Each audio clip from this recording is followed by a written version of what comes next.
Assalamualaikum warahmatullahi wabarakatuh. Pagi anak-anak, kabarnya sehat semua ya. Pada kesempatan kali ini, pertemuan yang kedua, Pak Ang mau bahas alat komunikasi sehari-hari. Jadi cara komunikasi kita dari jarak dekat maupun jarak jauh. Mari perhatikan video ini.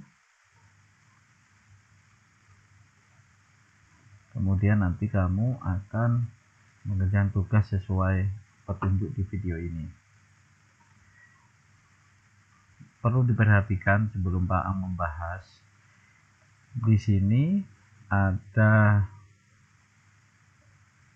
alat permainan zaman dulu, mungkin di zamanmu tidak pernah kelihatan. Ini alat komunikasi menggunakan kaleng. Itu zaman dulu, waktu Pak Ang kecil juga pakai seperti ini. Sedangkan alat-alat komunikasi zaman sekarang seperti ini. Ada bel, ada telepon, ada radio, ada televisi, ada komputer. Alat komunikasi yang sekarang, dan yang paling canggih nih yang paling bawah, komputer. Tentunya nanti di pelajaran TIK kamu akan belajar komputer ini. Namun alat komunikasi yang lain juga kalian perlu tahu. Mari kita lihat. Untuk yang pertama yaitu bel. Bel itu apa? Bel itu alat komunikasi yang berguna untuk memberitahu kedatangan tamu. Jadi bel menjadikan alat komunikasi antara tamu dan yang punya rumah. Mungkin kalau rumahnya kecil tanpa bel pun bisa ngerti, oh ada tamu di depan, dengan mengucapkan salam sudah kedengeran. Tapi kalau rumahnya besar, kalau tanpa bel mungkin kesulitan, kadang teriak-teriak pun nggak mungkin dengar. Makanya ada alternatif komunikasi, yaitu dengan bel.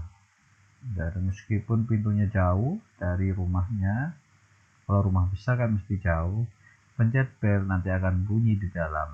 Nah, itulah alat komunikasi untuk memberitahu bahwa ada tamu. Jadi komunikasi antara yang punya rumah dan tamunya. Sudah paham ya untuk yang bel? Kita lanjut yang lain, yaitu telepon. Telepon sendiri merupakan alat komunikasi jarak jauh. Jenis telepon itu ada dua. Pertama, telepon rumah. Telepon ini hanya ada di rumah dan tidak bisa dibawa kemana-mana. Di kantor juga ada, cuman nggak bisa dibawa ke mana-mana. Yang kedua, ini telepon genggam atau HP atau handphone. Di sini kalian belajar pun sekarang memakai handphone, telepon genggam ini.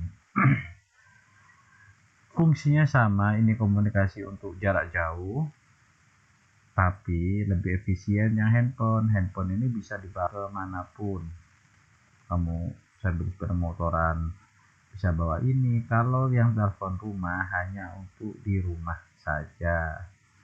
Mungkin tidak perlu panjang lebar menjelaskan ini, mungkin kamu paham. Ketika orang tuamu di Jakarta, kamu di Gresik, cukup komunikasinya lewat telepon, sudah bisa video call, sudah bisa dengar, sudah bisa ketemu meskipun jarak jauhannya lewat layar.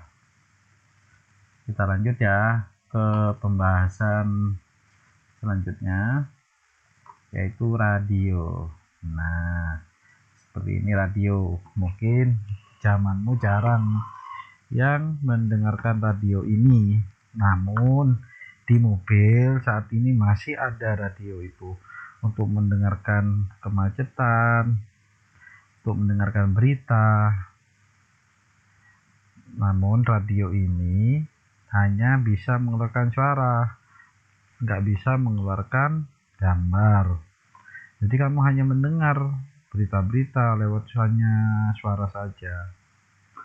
Mungkin bisa paham. Lanjut yang lain, yaitu televisi. Nah, ini sama seperti radio, alat komunikasi juga, cuma kalau TV televisi itu mengeluarkan suara dan juga mengeluarkan gambar. Kalau radio tadi hanya mengeluarkan suaranya saja, yang ngomong kayak apa orangnya tidak kelihatan kan. Tapi kalau TV, kalau kamu lihat berita yang berbicara kedengeran, yang orangnya yang berbicara juga kelihatan. So kalau televisi di rumah pasti ada semua kan, contohnya kayak apa. Kalau TV zaman dulu seperti ini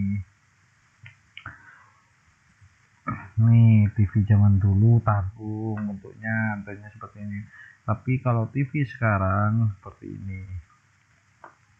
Saya dilanjut sekarang ke komputer. Nah, ini yang terakhir. Komputer itu sangat banyak diminati oleh orang untuk media komunikasi. Dari komputer itu juga kamu bisa belajar. Contohnya ini, mungkin bisa dibayangkan kalau pandeminya itu zaman dulu tanpa adanya komputer. Kita tidak bisa masuk sekolah, bingung cara belajarnya gimana. Namun untung ada komputer, meskipun pandemi seperti ini kita bisa belajar lewat komunikasi dengan komputer itu. Handphone, kamu juga bisa komunikasi. Cuma meskipun handphone itu dibantunya dengan komputer ini. Komputer juga ada dua jenis, yaitu komputer desktop. Seperti ini, komputernya besar. Nanti kamu belajarnya pakai komputer ini kalau di sekolah. Pakai komputer seperti ini. Ada mouse-nya, ada keyboardnya juga, terus ada CPU-nya. Jadi lengkap, ini namanya komputer. Ada monitor tuh kayak TV fungsinya. Terus yang kedua, laptop nih fungsinya sama, isinya juga sama, cuma bentuknya lebih kecil. Mouse-nya berbentuk kotak, keyboard juga ada, layar juga ada, tapi CPU-nya itu lebih tipis. Seperti ini kalau laptop ya. Mungkin bisa paham ya. Nanti pas saat masuk, kamu nanti akan belajar pakai komputer yang desktop ini. Dan khawatir, komputer di sekolah sangat banyak, ada 60 lebih. Nanti kamu bisa pakai satu-satu buat main game, belajar, mendesain. Pasti kangen ya, pingin masuk sekolah lagi. Nanti kamu pasti betah di lab komputernya. Mungkin cukup sekian pembelajaran pertama ini dengan bel, alat-alat komunikasi ini, bel, telepon, radio, televisi, dan komputer. Untuk pengetahuan pertama, mungkin kamu harus paham alat komunikasi ini. Di selanjutnya kita akan membahas yang pembelajaran komputer saja ya. Untuk hari ini, Pak kasih tugas itu mengerjakan di buku TIK-nya di halaman 14 sama 15. Kamu bisa mengumpulkannya lewat Classroom. Jangan lupa untuk merubah nama yang ada di Classroom kalau belum cocok. Ini sangat gampang, tadi kan sudah dijelaskan mana televisi, mana komputer, fungsinya mana, fungsi komputer itu apa, nanti ada di sini semua. Paham ya? Mungkin cukup sekian dari Pak Ang. Wassalamualaikum warahmatullahi wabarakatuh.